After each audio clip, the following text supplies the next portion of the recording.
circumstantial. Ladies and gentlemen, we're going to continue, and Ms. Fox, you have, I think you have about 6 more minutes, but this case is going to be more than circumstantial evidence. There's testimonial evidence in this case as well. It is not solely circumstantial evidence. That being, and of course you don't know what the evidence is. You're not going to know right now what the evidence is. So, continue, Ms. Fox. Thank you. So I can't tell you what you're going to hear. I can only tell you what you can hear, what there's a chance that you'll hear, and go from there. So the people that have answered, thank you, that's great. That's exactly what we want to know. Does anyone else feel that way? That they would have a problem? Yes, sir. Would you like to... I can't hear you, sir. I'm sorry, sir. What was your answer? I have a family member that was a question she asked before that, before he answered about the testimony of circumstantial evidence. Would you like to approach, sir, and talk about that? Okay. Well, you don't have Or you don't have to. You can stay there. I just didn't know if... I had a family member, we were talking about family members that were in, Yes, sir. Okay. And was that a close family member of yours? me and my close. It's my brother-in-law, me and my close. Okay. And because of his issues with the legal system, would that affect the way you judge this? I would try to do what the judge wanted. So you don't believe it would prejudice you at all from what you heard? I would try to do what Okay. Anyone else? All right. So unless you've already spoke to me, you would not have an issue with one or a type of evidence that I've told you, and you've told me about any family members that might have had issues with the legal system. All right. Anything else I'm missing that you feel is important to tell me? All right. Well, thank you. You have several more questions from other lawyers, but thank you. Thank you, Ms. Fox. Mr. McLeod? Yes, if you may please the court. Yes. Barry. I've tried a lot of cases, and I don't think there's been as many victims on the panel as today, but at the end of it, all of y'all are going to be victims after my voir dire. I'm just giving you a warning. A little bit about me. I'm Brendan McLeod. I'm from Hikes Point, still live there. I'm a veteran. I was at a combat weather unit based out of Fort Bragg and was a veteran of Operation Desert Storm. I'm not going to pick on people, but there are certain things that people have raised in regards to their questions to the prosecution. And so I'm going to have to go around and shore up the ones that I think are borderline. And I don't mean to pick on Erica, but Erica, you're a victim's advocate, is that correct? Yes. Okay, and you work for the county and it's domestic violence? And that's a no-drop, y'all have a no-drop policy there, is that correct? With cases? Yes. Our victims cannot drop their cases. They cannot recant, They do recant, but y'all are going to go forward? yes, we still move forward. Okay. And you also stated that something you didn't want to get into. Is that going to leave you, being on the prosecution side, helping the prosecution at the county level, is that going to affect your ability to, because there's a victim here, obviously. I mean, there's no doubt there's a victim here. Okay. I think, you mean in regards to my role as victim advocate? Or And as a human being and sitting on a jury where there's an actual victim, because there is a victim, are you going to be able to be fair and impartial in that regards? Because you work with the police department. You don't work with, we work together, yeah. but we don't work together in that way. Honestly, Mr. McLeod, based on my experience with victims, I don't think I could. Okay, so you couldn't be fair and impartial. Towards your clients? Right. With the, you're going to have a victim here. There's no doubt about it. Well, I believe that I can be fair and impartial, but based on my experience with working with victims of crime, I may be more inclined to be sympathetic towards that victim. Okay, and what about the police officers that you work with? You trust, you hold them to a higher standard as well, don't you? I do. Okay, so when the detective gets up and he testifies, you're going to have a tendency to believe him over other people. Yes, I would. Okay. Thank you. I don't mean to No. pick you out. You're totally fine.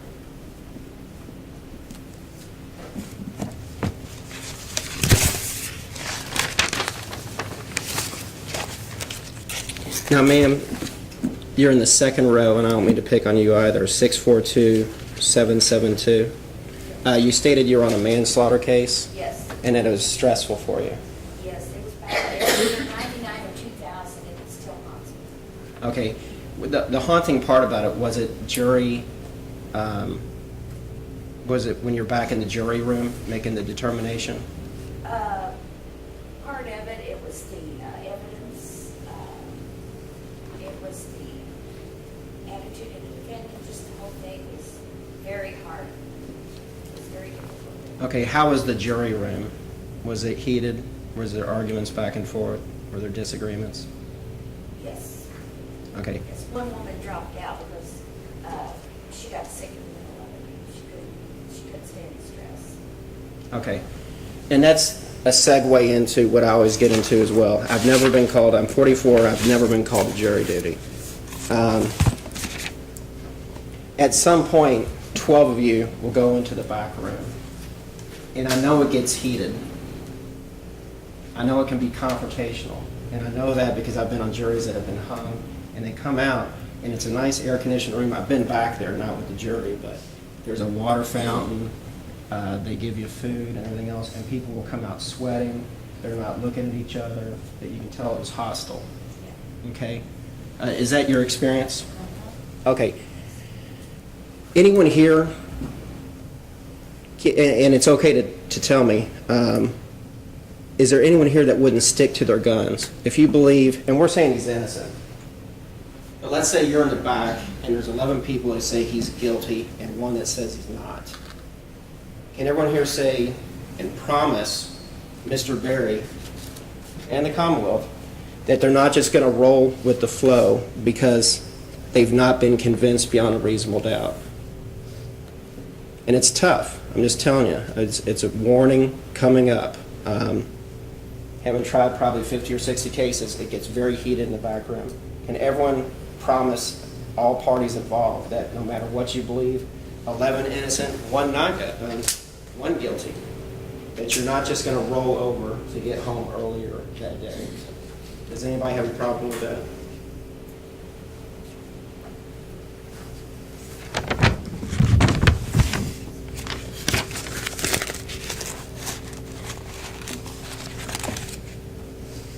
Besides the police officer, does anyone here have close family members or friends that are police officers, law enforcement, corrections? Yes, sir. 64030. My brother was a police officer in New Albany. He's retired. My brother-in-law was a police officer for the city of Louisville. He's retired. And what was his name? Pat Croom. Pat Croom? Would you tend to believe them, or would they ever talk to you about the stories when they were out in the field? Actually, Can someone turn their phone off? Whoever's got a phone going on. no, neither. Okay. I kind of like to be.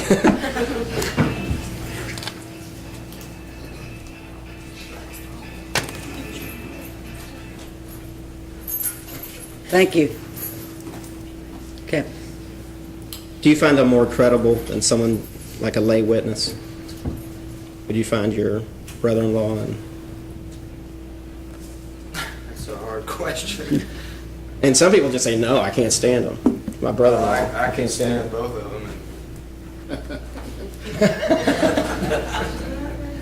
You don't have to answer any further. That's good enough. Anybody else?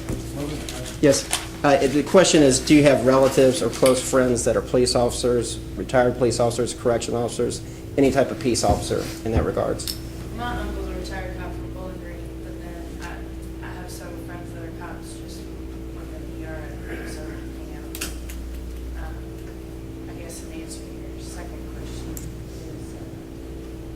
I see them just as human as anybody else, because they know the letter of the law. I guess I'd have would just say I do hold them to a higher standard that I would expect them to follow the law, but I know the probation as well, so. So you understand perception, and most of the time the officer is not a witness. Yeah. And I can tell you in this case, he's not a witness. Does that help? The officer is not a witness, he's simply gathering information. Then, I mean, he's just giving the information that he was told or what he saw. But would you have problems going back to your friends and saying, yeah, we acquitted someone, and Yeah. you know, it's this officer, oh, we know that officer. Okay. Next row. Ma'am. I was a retired corrections officer. My cousin was retired in the sheriff's department, and my great grandfather was one of the first police in the city. Do you hold them to a higher standard? I mean, their testimony as well? Okay. Next. Yes, sir. I know Captain Bobby Thomas, And what do you think of them? In what capacity? You got traffic tickets, I know. What capacity do you know these officers? I mean, I hold them to a higher, standard, but everybody, I mean, are they any more credible than a layperson? just because they're police. Yeah. Okay. So, a police officer you don't know, you're not going to give him any more credibility if you don't know him than you would like your friends or your buddies. Okay. Anybody else? Yes, sir, in the back. Okay. 42357. And does he tell you stories about being out on the beat? And Yeah, a little bit. He was narcotics, now he's domestic. what's his name? Kelly Ernst. Okay, I know Kelly Ernst. He's a sergeant now, isn't he? I believe so. Okay. Now, does he tell you stories about domestic violence and the runs he goes on? Now, when he was in narcotics. That was more interesting, hearing about drugs as opposed to... Okay. So, you believe what Kelly says, though? He's a stand-up, okay. Next. I'm sorry, I'll get you next. Yes, sir. Brother-in-law who's a police detective In Missouri?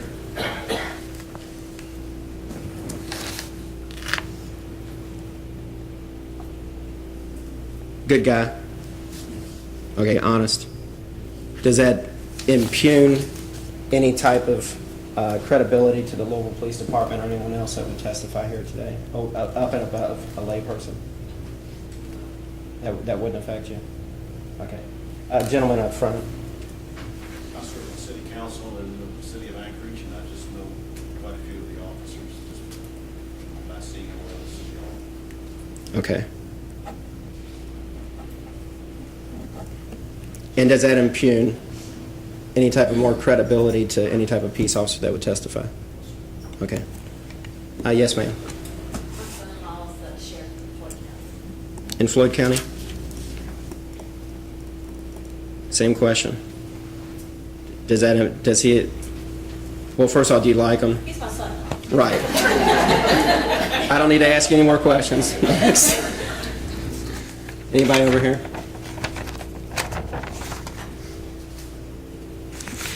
Has anybody here mistaken someone for someone they know? And can you give me an example? I think I did it almost the other day. But, I mean, you think they have their haircut, but until you can totally see their face. Like, I did not walk up to him. I pointed that much. Okay.